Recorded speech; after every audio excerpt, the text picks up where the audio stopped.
Télé 50, simplement congolais.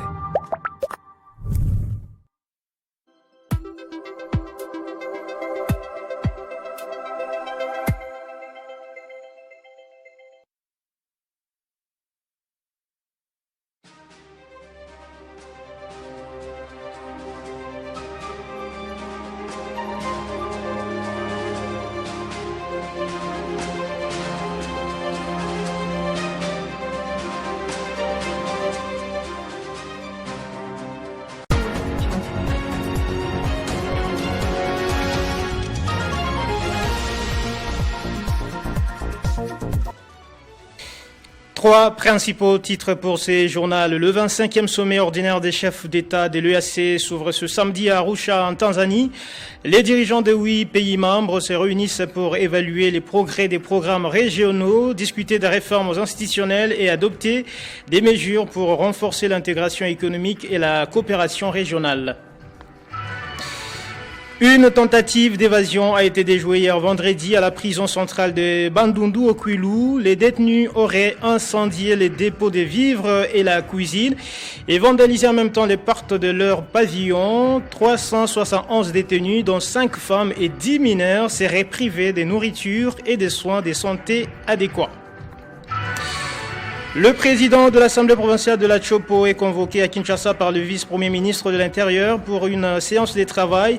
Cette convocation fait suite à l'autorisation donnée par le bureau de l'Assemblée d'ouvrir une instruction judiciaire contre le gouverneur de province Paulin Lendongolia, ce qui a créé un contexte politique tendu dans la province. C'est l'heure du journal sur Télé 50. Bienvenue à tous.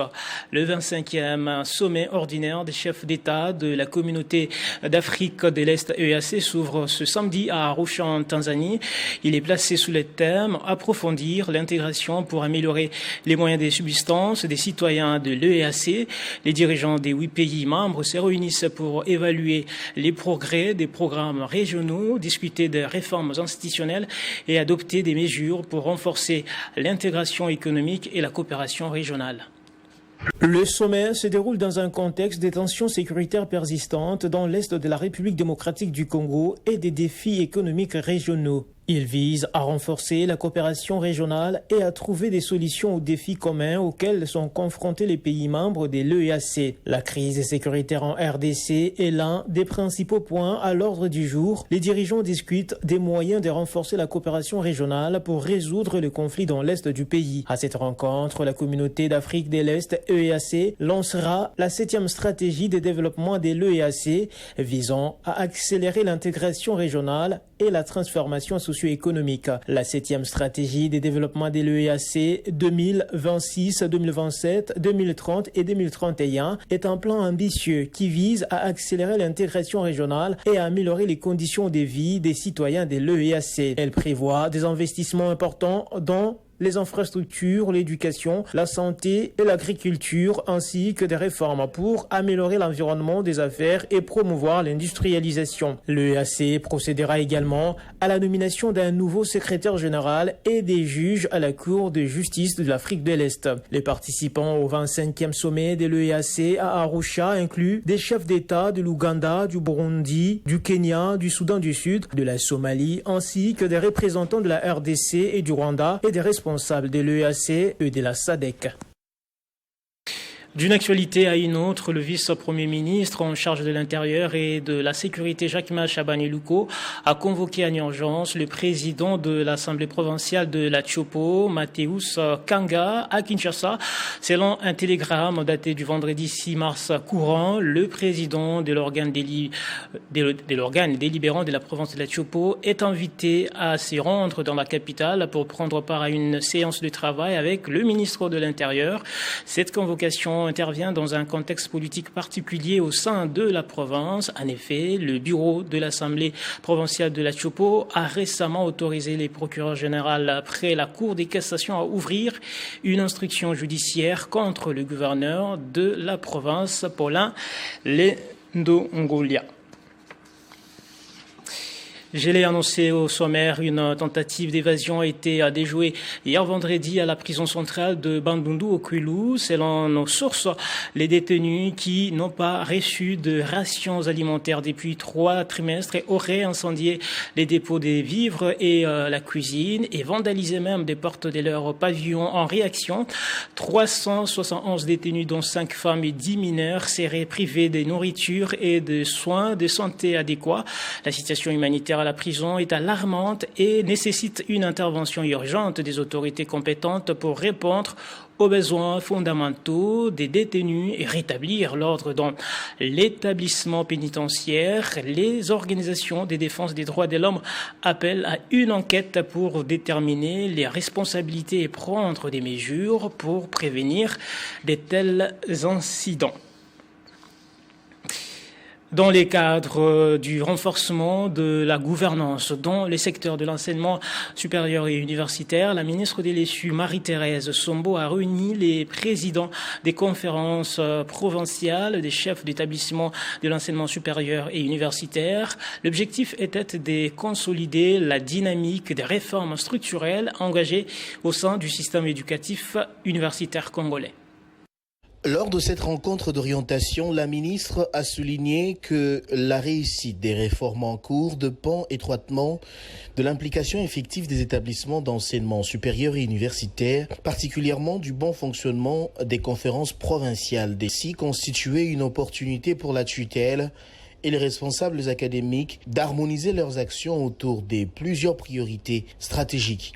Il s'agit notamment de s'assurer du fonctionnement effectif des conférences provinciales des chefs d'établissement, d'évalider le principe ainsi que les modalités de mise en œuvre de la carte d'étudiant nationale à numéro unique et de rappeler l'interdiction formelle des auditoires délocalisés non autorisés. Les échanges ont également porté sur la préparation des missions de scolarité, la vérification de l'effectivité de la rentrée académique 2025-2026 ainsi que la collecte des données statistiques nécessaires à la planification du secteur.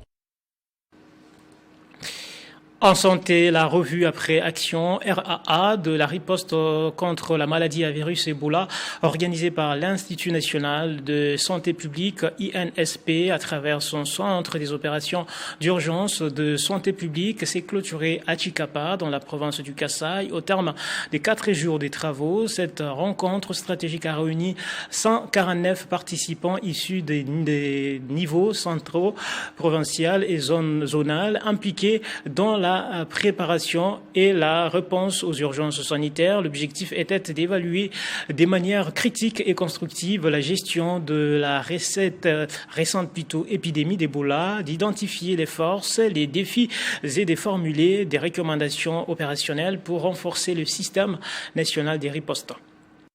Cette rencontre stratégique a rassemblé 149 participants provenant de niveaux central, provincial et zonal. Tous engagés dans la préparation et la réponse aux urgences sanitaires. L'objectif principal était de procéder à une évaluation critique et constructive de la gestion de la récente épidémie d'Ebola, d'identifier le point fort et les défis rencontrés tout en formulant des recommandations opérationnelles pour renforcer les systèmes nationaux de riposte. Lors de son intervention, le directeur général de l'INSP a salué l'engagement des experts présents ainsi que la qualité des échanges. Il a souligné la rapidité, la rigueur et la crédibilité des résultats obtenus. Cet exercice nous a permis d'identifier de manière claire les acquis majeurs ayant contribué à la maîtrise de l'épidémie, les défis rencontrés à différents niveaux de la réponse, et surtout les leçons indispensables apprises pour améliorer nos interventions futures. Au terme de travaux, le gouverneur du Kasaï, Maître Crispin Mukendi, a exprimé sa satisfaction quant à la fluidité de discussion et la pertinence de recommandations formulées. À l'occasion de la clôture de la revue après action de la 16e épidémie de la maladie à virus Ebola dans la province du Kasaï. Durant ces travaux, vous avez avec rigueur et professionnalisme procédé à une analyse approfondie de la riposte, en particulier dans la zone de santé de Boulamé. Cette revue nous a permis d'identifier de manière objective les forces qui ont soutenu notre action, notamment la coordination efficace, l'engagement communautaire et la synergie des acteurs dans une approche intégrée. Les organisateurs ont également précisé que la clôture de cette revue après action ne marque pas un aboutissement, mais plutôt les débuts d'une nouvelle phase, celle de l'application des recommandations. Dans un autre chapitre, les travaux du Conseil national de la Confédération syndicale du Congo, CSC, organisés sous le thème « La CSC face aux défis et enjeux de la refondation » par son président Fidèle Kiangi, se sont clôturés hier vendredi à Kinshasa à la grande satisfaction de tous les participants issus de plusieurs provinces du pays. Plusieurs recommandations ont été formulées à la fin des travaux. Le Conseil national de la Confédération syndicale du Congo, CSC, réuni à Kinshasa du 2 au 6 mars 2026, s'est concentré sur la refondation de l'organisation syndicale. Nous sommes à l'ère de la refondation de la CSC. Nous voulons remettre la CSC là où les pères fondateurs l'avaient laissé, parce que entre la gestion des pères fondateurs et notre gestion, il s'est passé beaucoup de choses, et en 2024, au mois de novembre, on nous a donné le mandat de refonder la CSC. Les assises ont mis l'accent sur les dialogues sociaux, la modernisation de l'administration et la défense des droits des travailleurs sous la direction de Fidèle Kiangi. Cette évaluation nous a conduit à revisiter nos textes statutaires et réglementaires. Et nous avons revu la disposition à la CSC. Si tu deviens président, tu n'auras que 5 ans de mandat renouvelable une seule fois. Je suis satisfait parce que les provinciaux que je félicite ont fait montre d'adhésion dans cet esprit de refondation. Plusieurs recommandations ont été formulées à l'issue de ces assises. CSC doit demeurer et continuera à demeurer éternellement comme première organisation la plus représentative dans le secteur privé tout comme dans le secteur public. Voilà, c'est le message qui doit partir avec, c'est le message de changement dans la manière de travailler à la CSC, et que celui qui n'osera pas se mettre dans la volonté de nos statuts, les statuts réglera son compte. Ces travaux s'inscrivaient dans une dynamique de réorganisation syndicale entamée après le 4e congrès ordinaire de novembre 2024. Remise de médailles de mérite des arts, sciences et lettres aux lauréats du Forum du génie scientifique congolais, édition 2024. La cérémonie s'est tenue au chapiteau du Palais du Peuple sous le haut patronage du président de la République Félix Antoine Tshisekedi Tshilombo. Plusieurs Congolais ont été honorés pour différentes recherches sur le médicament à base de plantes. Sous le patronage du président de la République, Félix-Antoine Tshisekedi Tshilombo, la ministre de l'Enseignement supérieur universitaire et recherche scientifique et innovation, professeur Dr Marie-Thérèse Sombo, a pris part à la cérémonie officielle des remises de médailles de mérite des arts, sciences et lettres décernées aux lauréats du Forum du génie scientifique congolais, édition 2024. Organisée par la chancellerie des ordres nationaux, cette cérémonie s'est tenue au chapiteau du Palais du Peuple à Kinshasa. La manifestation a été présidée par la première ministre Judith Suminwa Tuluka, chef du gouvernement, représentée pour la circonstance par le vice-premier ministre, ministre en charge de la fonction publique Jean-Pierre Liao. Cette cérémonie a été l'occasion d'honorer plusieurs chercheurs et innovateurs congolais dont les travaux contribuent au progrès scientifique et au développement du pays. Parmi les lauréats figurent les directeurs généraux du Centre de recherche en pharmacopée et pharmacologue CRPL, le pharmacien Dadi Batango Mpessa, qui s'est vu décerner la médaille de bronze du mérite des arts, sciences et lettres. La médaille de bronze du mérite des arts, sciences et lettres est décerné aux personnes dont les noms, post-noms et prénoms sont repris ci-après. Batangum Pessa Dadi. Cette distinction récompense ses travaux de recherche et ses initiatives dans la production des médicaments à base des plantes médicales menées au sein du centre qu'il dirige. Nous sommes une sorte de recherche pharmaceutique de l'eau, comme vous l'avez dit. Nous sommes fabricants de produits bien connus qui ont pignon sur rue tels que le malaria contre les diarrhées, les amibes, les hémorroïdes, les jardias. Le manalaria, c'est l'un des rares médicaments qui est bien toléré chez la femme enceinte, qui est aussi administré chez le nouveau-né et d'ailleurs chez tout le monde en général. À travers cette reconnaissance, les autorités congolaises entendent encourager la recherche scientifique locale et valoriser les innovations susceptibles d'apporter des solutions aux défis sanitaires et scientifiques de la République démocratique du Congo. Pour finir, chaque année, le 6 mars, le monde célèbre la Journée internationale de la radio et de la télévision en faveur des enfants, une occasion de promouvoir la participation des enfants dans les médias et de sensibiliser les professionnels de l'esthétique et des droits des enfants. En RDC, l'ambassadeur spécial pour les droits des enfants, Thierry Kassongo Muyumba, dénonce un tableau sombre de l'accès des enfants dans les médias, appelant les directeurs de programmes à intégrer davantage la participation des enfants dans leur grille de programme, car les taux de participation est actuellement très faible.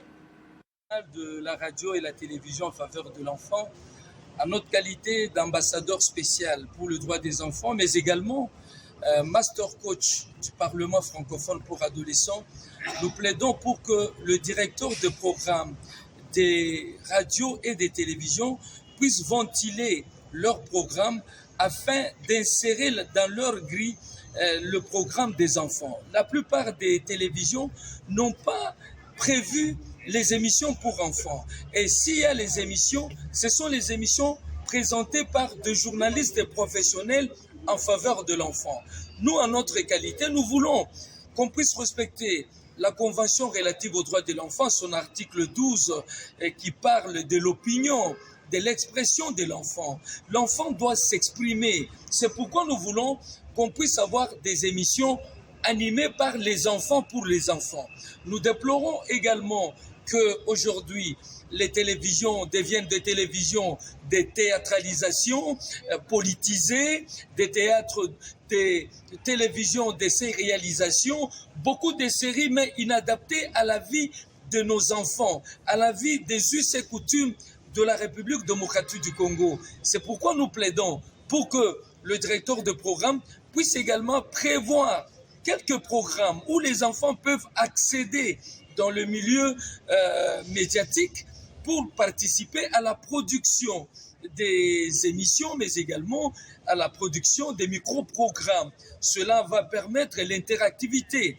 Vous remarquerez avec moi, même la télévision nationale congolaise, les enfants qui ont également besoin d'animer des émissions sur des thématiques, mais également sur des questions essentielles qui touchent à leur vie dans le cadre de la santé de l'adolescent. Voilà qui nous conduit au rappel des principaux titres de ces journaux, mesdames et messieurs. Le 25e sommet ordinaire des chefs d'État de l'EAC s'ouvre ce samedi à Arusha, en Tanzanie. Les dirigeants des 8 pays membres se réunissent pour évaluer les progrès des programmes régionaux, discuter de réformes institutionnelles et adopter des mesures pour renforcer l'intégration économique et la coopération régionale. Une tentative d'évasion a été déjouée hier vendredi à la prison centrale de Bandundu au Kwilu. Les détenus auraient incendié les dépôts de vivres et la cuisine et vandalisé les portes de leur pavillon. 371 détenus, dont 5 femmes et 10 mineurs, seraient privés de nourriture et de soins de santé adéquats. Le président de l'Assemblée provinciale de la Chopo est convoqué à Kinshasa par le vice-premier ministre de l'Intérieur pour une séance de travail. Cette convocation fait suite à l'autorisation donnée par le bureau de l'Assemblée d'ouvrir une instruction judiciaire contre le gouverneur de province Paulin Lendongolia, ce qui a créé un contexte politique tendu dans la province. Fin complète de cette session d'information. Merci de l'avoir suivi. Ne nous quittez pas. Vous restez avec nous. L'actualité reste en continu sur votre télévision.